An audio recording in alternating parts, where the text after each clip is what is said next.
for your heart, healing for your home. The Redeemed Marriage Podcast. Hello, folks. Welcome back to the Redeemed Marriage Podcast. Rusty and Heather Bryant. And we are right smack dab in the middle of summer, and that means summer shorts. Summer. Wait a minute. We're not snap dab in the middle of summer.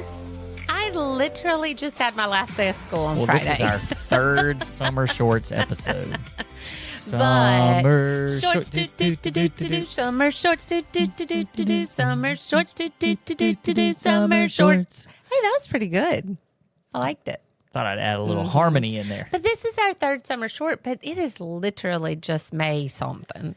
Just now starting summer for you, so that's a good thing. Yeah. Man, there was something that I was going to tell our listeners, and I really don't. Oh, I know what it is now. We, first of all, welcome if you're a new listener, and thank you for tuning in. Thank you for exploring our podcast and social media. We have a lot of new people, especially on social media, so welcome. We also have gotten quite a few emails, Facebook messages, lots of things recently. About coaching. And I'm just going to tell you, we have not responded to you. And so We're sorry. If you're one of those people, or if you're somebody that has reached out, if you're just somebody that's reached out to us recently and we have not responded, we've seen them. We just haven't had time to respond. And so that's just kind of where we are right now in life. It doesn't mean that we don't care about you and we don't love you, and we're going to get to it. Now that Heather is done with school, maybe she could jump in and answer some questions. We've been a little busy. And you know what? I think you look a little different today. You look like a new father-in-law. Oh, I thought you were going to say you look really tired. You don't. For our season of life, it feels that way, sort of. You don't look tired. Okay. Well. But you do look like a new father-in-law. Okay. That looks good on you. Okay. Well, we have a new daughter-in-law. Yeah. Officially. We do. We got married kids, so we're not old, though. No. But one of our kids totally got hitched. I looked over in church this morning and saw his ring on his finger, and I was like, that's just weird. That's what I know. I dropped him off at his house last night. Oh. That was weird too. I drove up because I had to take, because they only have one car right now. Yeah. The other one's in the shop, and so I drove him from the stadium, and it was like, okay, bye, okay, bye, bye, good night. It's weird. You're going in there with a woman. That's weird. And so they were coming home from their honeymoon on Friday, and although this is the worst, it still, God so protected them, because they were about 10 minutes from home, and his car started doing something weird, and we're praying it's not the transmission, but he was like, Mom, my car, it won't go. It'll only go 20 miles per hour. And I said, well, just get here as, safely as you can. So they got here, and I went and picked them up at the car shop, and we'll find out on Tuesday what that is. And I was like, that's a great way to start off the newlywed life. Prayers appreciated. We just pay for a wedding. We really don't need to help out with a car. I know, but I mean, like, I can just hear people going, oh, they're married now. It's their responsibility. But what if they started out their new life with, I'm sorry, you need a new transmission. I know. Oh, well. That would be terrible. Life comes at you hard and fast. Hard and fast. We're going to come at you hard and fast and answer a question today. So this question is from a listener, and you can read it to us. Okay. It says, how does one overcome the stigma of, quote, once a cheater, always a cheater, that the world seems to believe?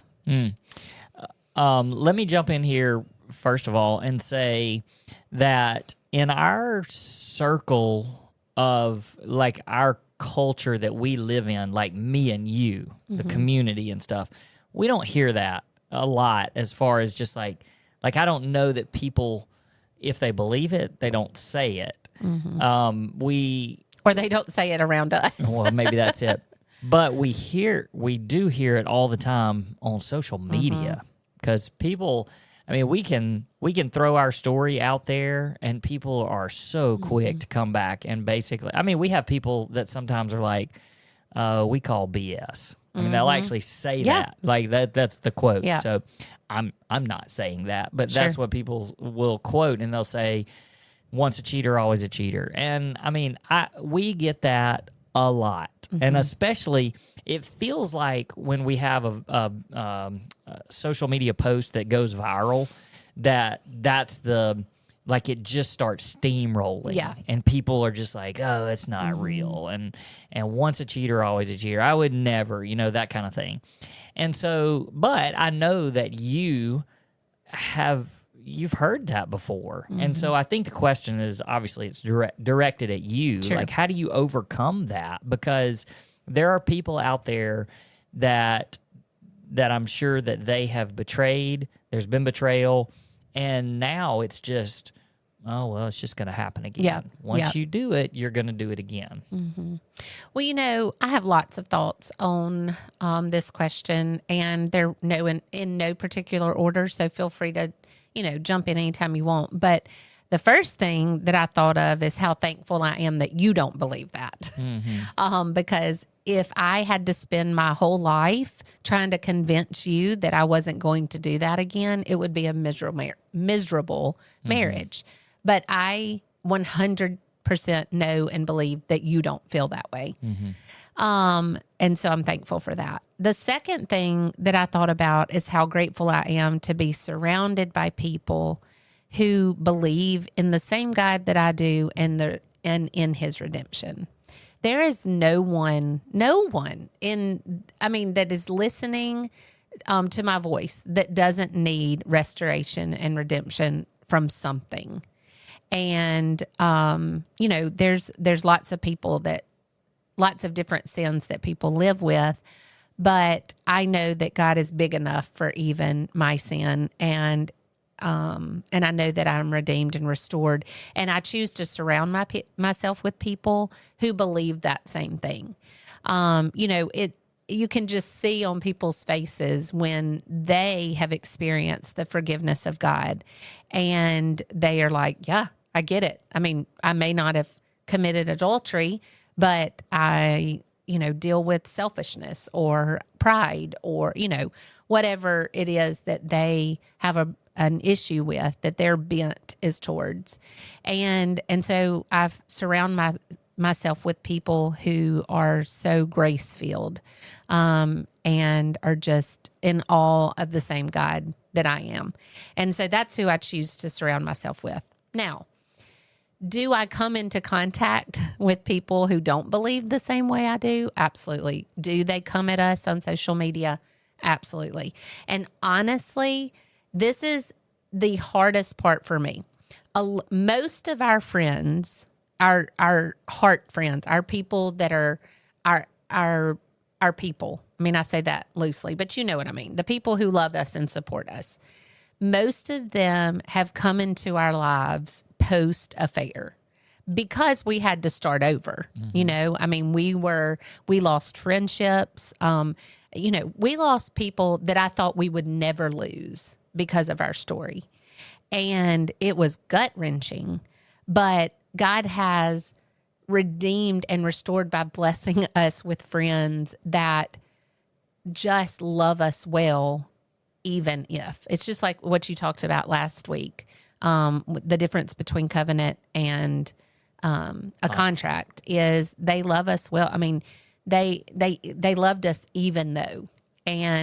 But I also think it's a bit easier because they're seeing the redeemed version of us. They didn't have to walk through that hard version. But there's still people that we come into contact with that I would say are from this is a strong word, but from our past, from our first 15 years of marriage. And I can literally feel the stares and a little bit of judgment still from some people that I don't think will ever look at me any differently than someone who had an affair. I genuinely believe that. And that's heartbreaking and it's hard. I don't choose to be around those people because it's hard. It's hard to be around those people. And, anybody can say, oh, just don't listen to them, especially the randos on social media that comment, don't don't listen to them, but it still hurts. It hurts because it's like, you don't know me. Like, you're saying, oh, well, if you cheated once, you'll cheat again. I'm sorry, but you don't know me and you don't know my heart. And I want to take you to coffee so that you can know my heart. And, you know, my best friend tells me all the time, hey, that's not about your heart. That's about theirs. Like, if they're saying that about you, that's about their heart, not yours. And I know that. And I know that truth. But I am human and it hurts. But you can't convince somebody of that.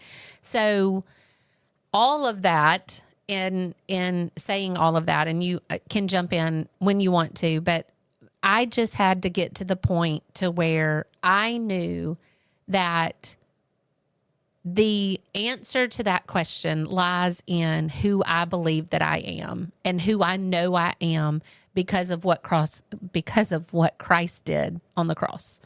I know that I'm forgiven. I know that I'm redeemed. I know that I'm restored.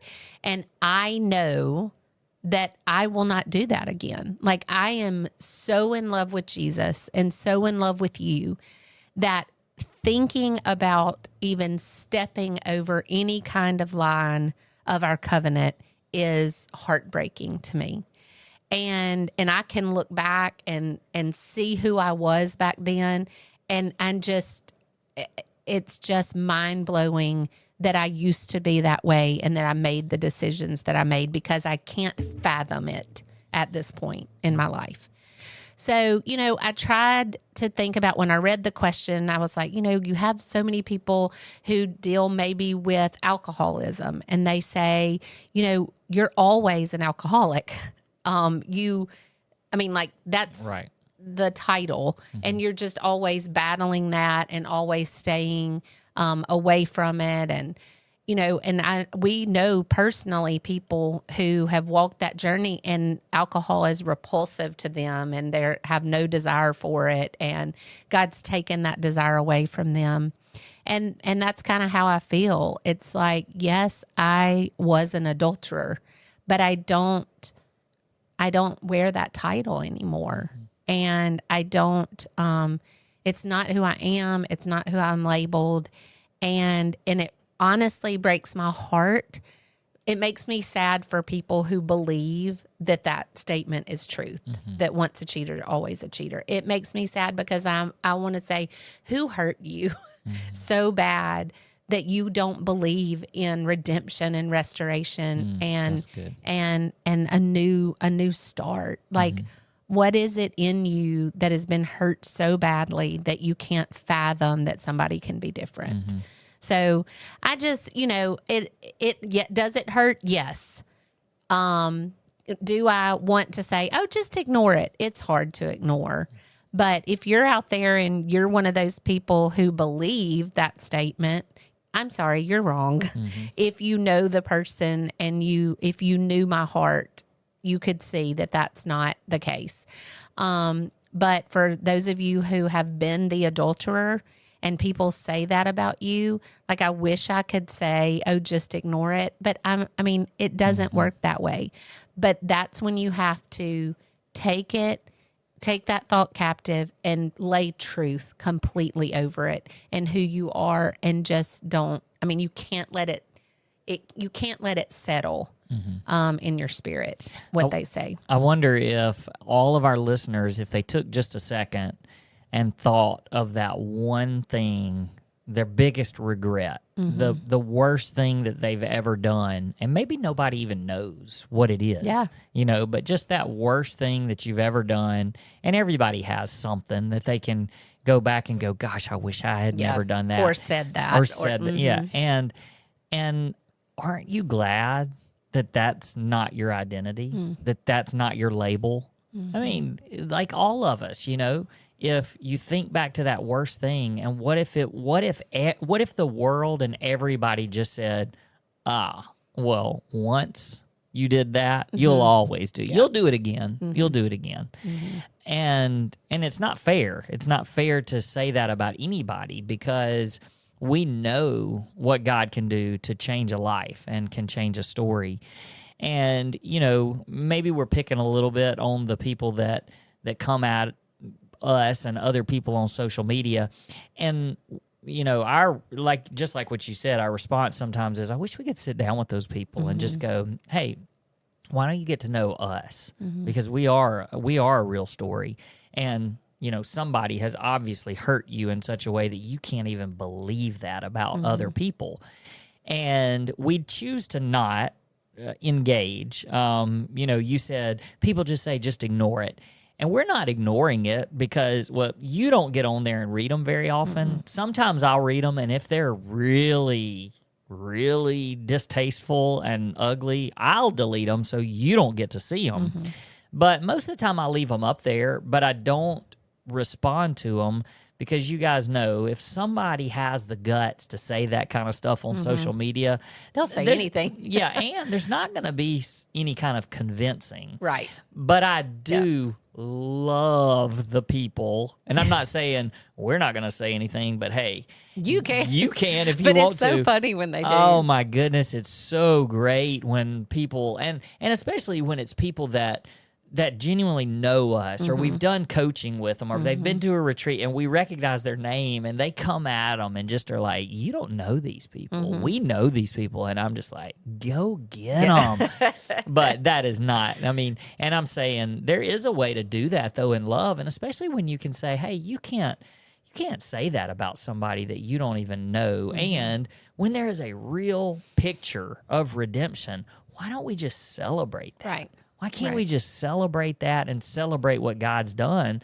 And there's so many of you that are listeners that you have that same story. Yeah. And I love it when you go, hey, it's not just Rusty them. and Heather That's right. that are out there putting their story out there. And those are the kind of, just over and over and over, we see that when people go, yes, that's my story too. That's my story too. And I love hearing that. And I love hearing it from masses of people that can just say, yeah, that's not true. Once a cheater, always a cheater. Nope, not the case. That's right. That's right. Yeah, so we just want to encourage those of you that feel that from the world sometime, because that's not who you are and that's not your identity. And your identity is that you've been restored, redeemed. Your life, your marriage, it's been resurrected. And so celebrate that and just enjoy the fact that God has taken that label away from you, and you don't have to take that label from anybody. You don't have to believe that about yourself. Yep. And if you're one of those people who thinks that and believes that, hear my heart in that our God is way bigger than you think that he is, because he can take that. He can take that away, and someone really can be restored and redeemed and not have any kind of desire towards that lifestyle anymore. It can completely be redeemed. I actually think that so much of that statement boils down to trust. And the people that say it, they can't trust people. And so they have to, it's hard for them to put into words, well, I don't trust you. If you've betrayed me once, you're going to betray me again. And, but labeling somebody as that just because you won't trust them. Yeah. Because That's there's plenty of people out there that now they are trustworthy and they're becoming trustworthy. But there's people on my side of things that are like, yeah, but even though you are trustworthy now, I'm not going to allow myself to trust you because I don't want to get hurt again. And so then I could label you as, well, you've cheated once, so you're going to do it again. And that's just because I'm expecting, because you hurt me before, you'll hurt me again. And so I'm not going to allow myself to be hurt again. And then that's where you look at it and you go, well, that's on me. That's right. not on you. And so, just having the ability and willingness to say, okay, I'm going to lean into trusting you. Look, it's not my job to trust you. We say this quite often, but it's your job to become trustworthy. But if you if who you are now is trustworthy, then it falls back on me to be willing to trust you again. Yep. And we're not saying that happens overnight. I mean, and for us, we even said, some of y'all go, how long does it take? And we throw out 2 years for us. Everybody's story is different. But for us, it was a solid 2 years after confession that there was just still a lot of mistrust. Sure. And it wasn't because you weren't being trustworthy. You were being trustworthy, or you were gaining. But like we also say, trust is gained in drops and it's lost in buckets. Yep. And so, well, we hope that this is encouraging to those of you that may feel this way from the world. And don't listen to the world. Listen to what God says about you. All right. Thanks for listening, guys. We'll see you next time. Peace. Peace.